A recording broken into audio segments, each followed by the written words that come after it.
ನಮಸ್ತೆ sir. Sir ನಮಸ್ತೆ. ಇದೊಂದು ಮಹೀಂದ್ರ ಸುಪ್ರೋನ ಗಾಡಿ ಕಳಿಸಿರೋದು. ಹೌದು ಸರ್. ಮಾಡಲ್ ಎಷ್ಟು ಗಾಡಿ ಇದು? 2013. ಓನರ್ ಎಷ್ಟಾಗಿದ್ರು ಗಾಡಿ? ಓನರು ಸೆಕೆಂಡ್ ಓನರು, ತಗೊಳ್ಳೋರು ಮೂರನೇ ಓನರ್ ಸರ್. ಡಾಕ್ಯುಮೆಂಟ್ಸ್ ರನ್ನಿಂಗ್ ಇದೆ ಗಾಡಿದು? ಒಂದು 5 ತಿಂಗಳು ಇದೆ. ಗಾಡಿ ರನ್ನಿಂಗ್ ಎಷ್ಟಾಗಿದೆ? ಮೀಟ್ರ್ ನಿಂತೋಗಿದೆ ಏನೋ ಸರ್, ಅದು ನೋಡಲಿಲ್ಲ. ಟೈರ್ ಕಂಡೀಷನ್ ಟೈರು ಒಂದು 40-50% ಇದೆ. ನಾಲ್ಕು ಎಷ್ಟು ಕೊಡುತ್ತೆ ಇದು ಮೈಲೇಜ್ ಗಾಡಿ? ಕೊಡುತ್ತೆ ಒಂದು 22-23.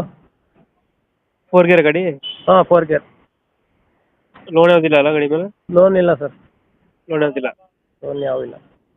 ಹಿಂದ್ಗಡೆ ತೊಟ್ಟಿ ಎಲ್ಲ ಚೆನ್ನಾಗಿದೆ, ಬ್ಯಾಕ್ ಸೈಡ್ ಹಾಂ, ಚೆನ್ನಾಗಿದೆ. ತೊಟ್ಟಿ ಎಲ್ಲ ಚೆನ್ನಾಗೈತೆ. ಹಾಂ, ಚೆನ್ನಾಗಿದೆ. ಎಕ್ಸ್ಟ್ರಾ ಫಿಟ್ಟಿಂಗ್ ಏನು ಮಾಡ್ಸಿಲ್ಲ ಗಾಡಿಗೆ? ಇಲ್ಲ, ಎಕ್ಸ್ಟ್ರಾ ಫಿಟ್ಟಿಂಗ್ ಏನಿಲ್ಲ. ಒಂದ್ಗಡೆ ಬಂಪರ್ ಒಂದಿದೆ, ಟಾಪ್ ಒಂದಿದೆ. ಇಂಜಿನ್ ಕೆಲಸ ಏನು ಬಂದಿಲ್ಲ ಗಾಡಿ? ಇಲ್ಲ, ಇಂಜಿನ್ ಕೆಲಸ ಏನಿಲ್ಲ ಸರ್. ಲೊಕೇಶನ್ ಗಾಡಿ ಇರೋದು?